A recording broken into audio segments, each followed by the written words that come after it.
Hi, thank you very much for the kind introduction, and thank you very much for inviting me to be a part of this panel. I think this is going to be a really interesting discussion, and I'm really excited to be here to tell you about the work that we're doing that can potentially contribute to this area.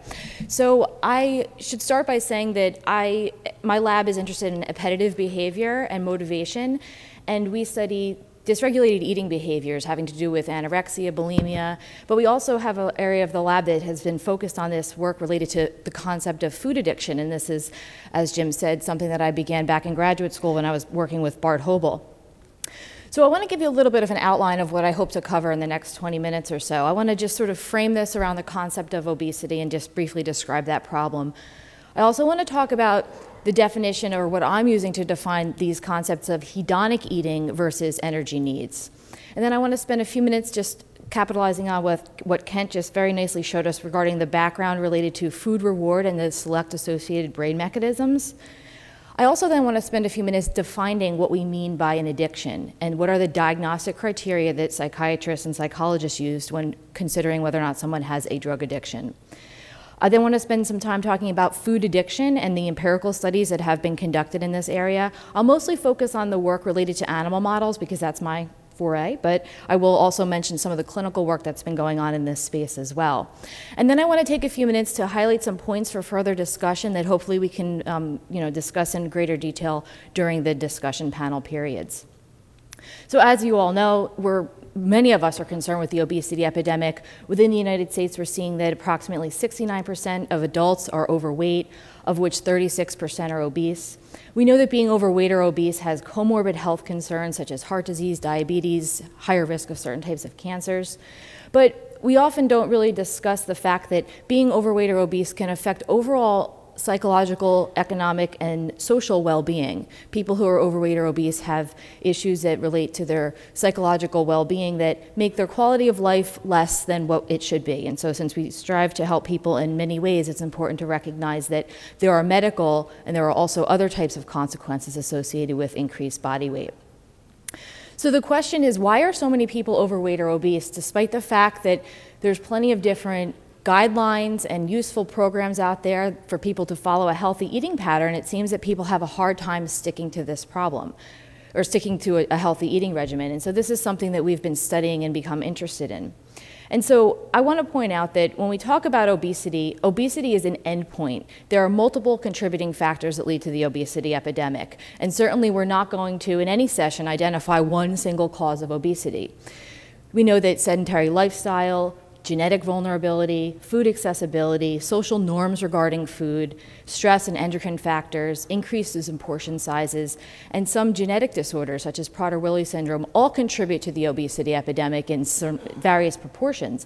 But what I'm interested in telling you about today is this idea of food reward. How does the pleasurable effects of food or the hedonic aspects of certain foods that people tend to overeat contribute to this and might play a role in some of the occurrences that we see regarding obesity?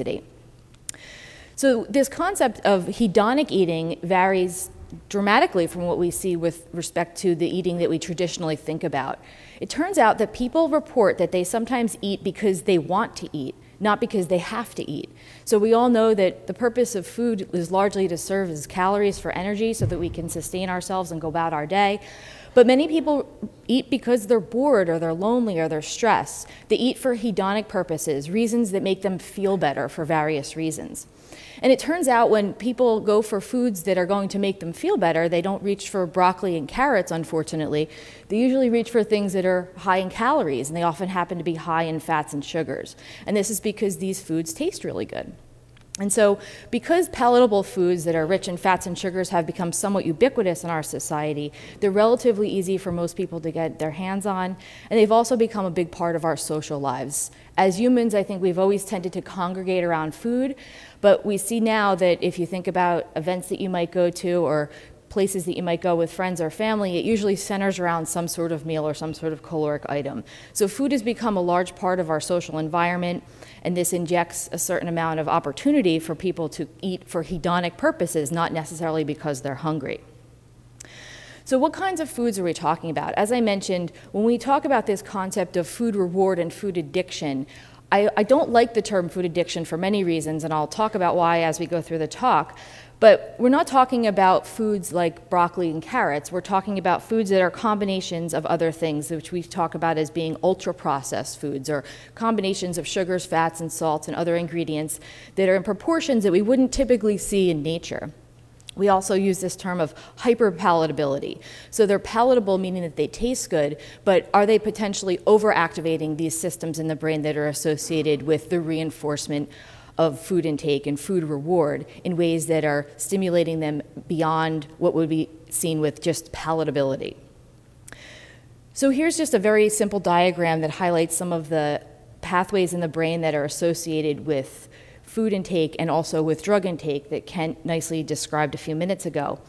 One of the things I want to point out is that when we think about drugs of abuse, we know that drugs of abuse act on brain systems that reinforce natural behaviors. We have these systems in the brain that are activated by natural behaviors that we all need to engage in to survive as a species. And what are those things? Well, we need to mate and we need to eat. So it makes sense that mating and eating feel good so that we continue to do them. And so drugs of abuse work on these systems also. And that's part of the reason why I think drugs of abuse are so addictive and so reinforcing for many individuals. They're capitalizing on these systems of the brain that reinforce natural behaviors, such as sexual behavior and food intake. So knowing that there's these overlaps in brain systems that are activated by these two separate things, drugs and foods, it makes sense to me to study whether or not certain types of foods, some of these ultra-processed foods that are combinations of things, as I said, that we don't typically see in nature, could potentially be activating these brain systems in ways that are like drugs of abuse. So what do we mean when we say something's an addiction? And so what we've done in my lab and other labs and also in the clinical research has really been focusing on the diagnostic criteria for substance abuse or substance use disorders. Now there's a book, for those of you who aren't familiar with it, it's called the DSM. It's a Diagnostic and Statistical Manual of Mental Disorders. This is the book that physicians, psychologists, psychiatrists use to diagnose all the different mental illnesses that are out there. There's specific criteria that need to be met in order to be diagnosed. And what we've been doing is we've actually been using these criteria for substance use, or in the DSM-5, they're now referring to it as addiction-like disorders as well. And so what are these things? Well, there's a variety of different criteria that one can meet. You don't need to meet all of them in order to be diagnosed as having an addiction or a substance abuse problem, but you do need to meet some of them. And so let's just briefly go through some of these. And so there are criteria associated with impaired control. And so this involves binging or taking a substance in larger amounts than had been intended originally. There's also a desire to limit or quit. You might try to cut back on your intake, but no matter what persistent desire you have to cut down, it is somehow usurped by the fact that you continue to use despite the fact that you wish you could quit. There's also the issue of time, spending a great deal of time obtaining, using, and recovering from the effects of the substance. Craving is also a component of the impaired control criterion. If we think about criterion B, these are social impairment criteria. So addiction can be associated with a failure to fulfill major role obligations with work, school, or home. Clearly with drugs of abuse, this one is pretty clear, but when we start to think about how these might relate to food, we can see based on the social construct in which we look at foods versus drugs, some of these are a little bit more difficult to consider. We also see for social impairment that use is continued despite social or interpersonal problems, and that activities may be given up or reduced as a result of use. There's also criterion C, which is risky use, and so using the substance knowing that it's physically hazardous, or that the substance is being used despite knowing that there are physical or psychological problems associated with the use or caused by the use. And then finally, there's the criteria associated with the pharmacological aspects of use. And so these involve signs of tolerance or having to use more and more and more to feel the same euphoric effect. And also, in some cases, withdrawal. Withdrawal symptoms can emerge in response to some drugs of abuse. Not all drugs of abuse produce a clear sign of withdrawal, but some drugs of abuse do have a clear sign of withdrawal, such as heroin. So what we've done is to take these criteria and adapt them to study whether or not we could identify whether or not aspects of these addiction-like characteristics would emerge in response to foods. And the idea behind this would be that could some of the out-of-control eating or the obesity and the increased intake that we're seeing among many people in the United States be a result of this type of addictive-like eating? And so, as I mentioned, I've been doing this work for quite some time now. We're going back almost 15 years.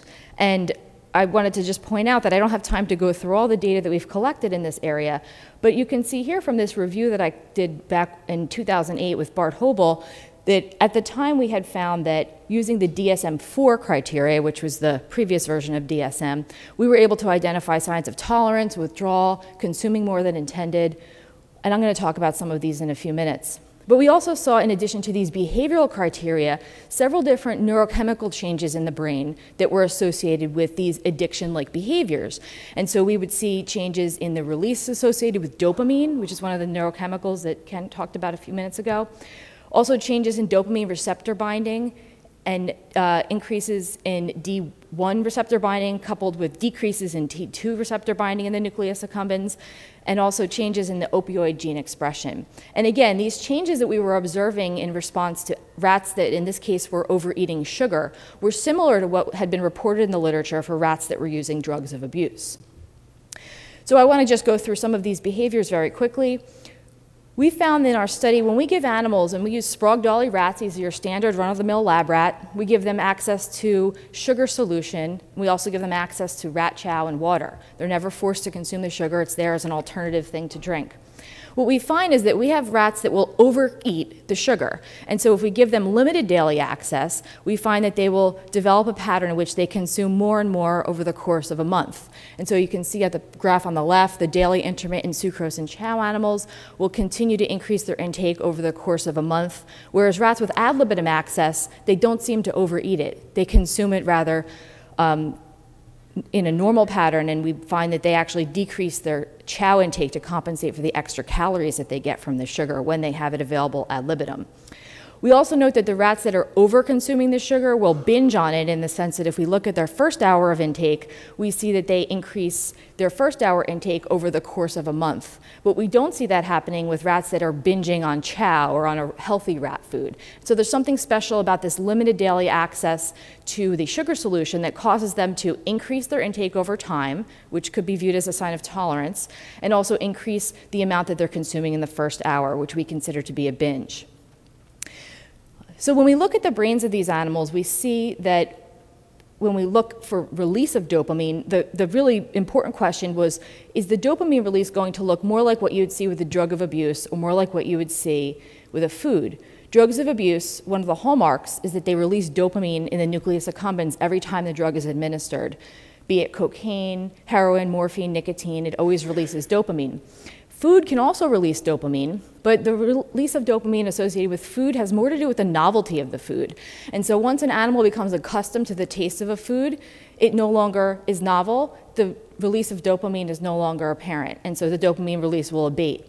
And so the question we had is, well, if we have animals binging on sugar, what will happen? Will the dopamine release repeatedly occur, or will it attenuate as we would expect to see with a food? And what we found is that indeed, when we give the animals all access to sugar the very first day, rats that are binging on it, rats that have ad libitum access, all the animals, the very first time they eat it, they release dopamine, which makes sense. But when we look at day 2 and even out onto day 21 of access, it's only the animals that are repeatedly overeating the sugar every day that are continuing to release dopamine in response to tasting it. We run important control groups, such as a group that only has sugar twice, so they only got sugar the first day and the last day, and they don't show a significant rise in dopamine. Same with the rats that have ad libitum access to sucrose. They're not overeating it, they're not showing this repeated release in dopamine. There's something special about animals that seem to be overeating the sugar that's causing them to change the way that they're releasing dopamine. It looks more like what you'd see with a drug of abuse now and less like what we would expect to see with a food. When we look at rats that are binging on chow or have limited access to chow, the healthy rat chow, we don't see a significant change in dopamine levels when we look out onto day 21 of access, and that's shown in the bottom. I want to note that this has been shown also in response to fat. A colleague has done this, Andres Hajnal's group. They've shown a similar response with using fat. And also I want to point out that in these studies, the rats are not overweight. When we give our animals just one single extra palatable nutrient, they're actually pretty good at regulating their body weights. And so this is important because this shows that this is not an effect of obesity. This is an effect of the overeating. We also see signs of withdrawal emerge. And so what we do is we look for signs of anxiety and distress. And one of the things we've done is use the elevated plus maze, and this is an apparatus that has been used to test anxiolytic drugs. And what we find is that if we take the sugar away from the animals that have been overeating it for a month, they will show increased signs of anxiety, not only when they're given opioid antagonists to block opioid receptors, but also when we simply fast them or take away all of their food for 36 hours. When we look at the brains of these animals, what we see is that during this phase in which they're showing these changes in the brain, or changes in behavior that are indicative of a withdrawal state, they also show a decrease in dopamine coupled with an increase in another neurotransmitter called acetylcholine.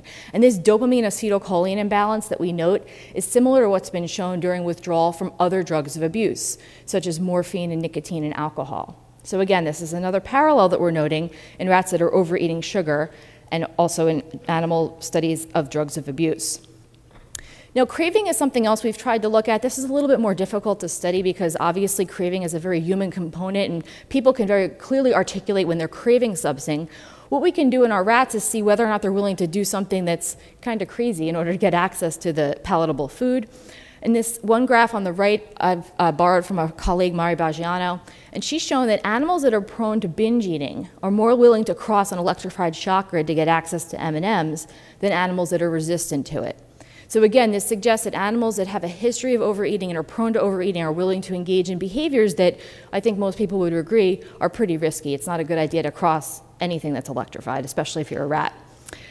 When we look at the bottom graph, we see that in our lab, we've been looking at the motivation or how hard rats are willing to work to get access to the sugar. And if they've had a 2-week abstinence period where they've had no access to sugar, but obviously have access to rat food, we see that they're willing to work harder than ever before to get access to the sugar. They'll press 25% more after a period of deprivation from the sugar. We've also looked at cross-sensitization between overeating of sugar and palatable foods, and drugs of abuse. And so what we find is that we have rats that have a history of overeating sugar. If we give them a low dose of amphetamine, which wouldn't normally have much of a behavioral effect on the rat, we find that the animals that have the history of overeating are actually hyperactive in response to it. And we don't see this happening with animals that have been overeating chow or who have ad libitum access to sugar. So there's something about overeating the sugar that seems to have changed these animals in a way that now makes them sensitive to the locomotor stimulating effects of the dopaminergic agonist amphetamine. And again, I think this relates to the repeated dopamine release that we just talked about a few minutes ago, coupled with the changes in dopamine receptors that have been reported when animals are overeating palatable foods. Also, we've shown that when animals have a history of overeating sugar, they're more likely to consume alcohol. And so of the 9% alcohol concentration, you'll see that the animals that have the history of overeating sugar will consume the most. Now, we focused on sugar to start only because we wanted to be careful scientists and try to really isolate the variables. We also wanted to make sure that the animals weren't necessarily overweight because the status or the mere fact of being overweight or obese can really affect the brain in ways that could potentially confound the results. But since then, others have gone on, and we've also begun to look at combinations of foods aside from just looking at pure sugar. So we've been doing things looking at a cafeteria diet. And these are some data from another group, Paul Kenny's group, that have looked at animals that have access to a cafeteria diet. Now, these animals will, in fact, become overweight. So they're eating a high-fat diet, a highly palatable diet that contains sugar, but it also causes them to become overweight. And what you'd see is that there are changes in the reward thresholds that occur in animals that have been maintained on this cafeteria diet. We've done some work with a cafeteria diet in our lab where we take the animals that are overweight on a cafeteria diet and we give them amphetamine. And what we find is that if we give them amphetamine, the animals that have a history of being on the cafeteria diet will release more dopamine in response to the amphetamine compared with animals that are maintained on lab chow. So being overweight and being on this diet causes an increase in the release of dopamine in the nucleus accumbens in response to amphetamine. Now, if you look on the bottom graph, the next step was to give the animals their palatable food back or their rat chow back. And what we found, interestingly, was if we have both the cafeteria diet fed rats and the lab chow fed rats who are normal weight, and we give them the lab chow to eat, you can see that on the top part, the black, only the rats that are given the lab chow back, if they have a history of eating lab chow, release dopamine in response to it. We would expect all the rats to release dopamine because they're hungry. But the cafeteria diet rats, even when they get access to lab chow, it doesn't allow them or cause them to release dopamine. They'll eat it, but they're not releasing dopamine. It's only when we reintroduce the cafeteria diet that we see that these animals are releasing dopamine. So there's something about being on this diet that's rich in variety, rich in high fats and high sugars and calories that causes them to be overweight, that's causing them now to react differently in response to the tastes of different diets. The healthy, bland diet, if you will, no longer releases dopamine. They only see the dopamine release when they get back access to the highly palatable diet. So as I mentioned, I've been mostly focused on the rat research, but my colleague at University of Michigan and Ashley Gerhardt and Kelly Burnell, who's now at Yale, have developed something called the Yale Food Addiction Scale. And this is a paper and pencil type of survey that can be given to clients to assess whether or not people might meet some of these criteria for addiction to food, much like what we did with our rats. They were able to ask questions using substance abuse-like terms and sort of tweak them to be about food instead of about drugs. Now, this came out in 2009, but there's been a lot of studies that have used it. And so here I highlight some, that point out that depending on the population you're looking at, you're seeing different percentages of people who meet the criteria for having an addiction to food. So it seems that people who are obese and also have comorbid binge eating disorder seem to show the highest percentage of having a food addiction.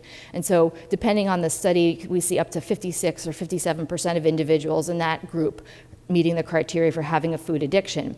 But you'll note that there is variety and variability depending on the specific population that's being studied. Also, they've shown that if you look at brain imaging and look at reward-related areas in response to a picture of a milkshake or a picture of a palatable item, that the higher your scores on the food addiction scale, the higher the activation in these reward-related brain regions. So there seems to be some neurocorrelates that map on nicely to what we've been seeing in our rat studies. So I only have a few minutes left, but I want to spend a few minutes just discussing some of the points for further discussion. I completely admit and agree that this is a somewhat controversial topic, but I hope I've convinced you that we've been taking a very scientific approach and using the medical terminology associated with addiction and trying to stick with that in terms of thinking about how we might move forward in characterizing this. But nonetheless, there are obviously political and social implications associated with thinking about food as an addiction. And so I think we should address some of those issues now. And so you'll hear a few minutes, I'm sure, about some of these issues from the next speaker, but I just wanted to highlight some of the things that have been raised as sort of controversial points that we might want to consider. And so in terms of thinking about tolerance, the idea has been put forward that the whole issue related to food addiction suggests that satiety and intoxication need to be equivalent. And I would say I don't necessarily agree with that because the DSM defines that the desired effect or markedly reduced effect when the usual dose is consumed. And so it doesn't really suggest that we need to have an intoxication, and I don't necessarily see that satiety and intoxication need to be on the same level. It may be that pleasure from the food could be the desired effect in this case. Also, when we think about withdrawal, one of the criticisms has been that there's no convincing evidence of human withdrawal syndrome from food. I agree. I agree that that is an issue. I think that we need to do some controlled studies in order to assess that. I would like to say that there are anecdotal reports of food withdrawal in certain papers that have been published. And also, I do want to point out that withdrawal is not a deal breaker. We don't need to have withdrawal in order to have an addiction. There's really no clear indication of cocaine withdrawal, but I think we'd all agree that cocaine is a highly addictive substance. Another issue that has been mentioned is that the persistent desire for unsuccessful attempts to cut back on drug use requires that there be a severity and impairment threshold. Well, I agree that we need to do some more studies to really further characterize this, but I'd also like to note that the Yale Food Addiction Scale does incorporate such thresholds into their diagnosis. If you look here at the bottom, I've shown an example from what the scale looks like, and it does include some indications for looking at the severity of impairment and, for the severity and also the level of impairment.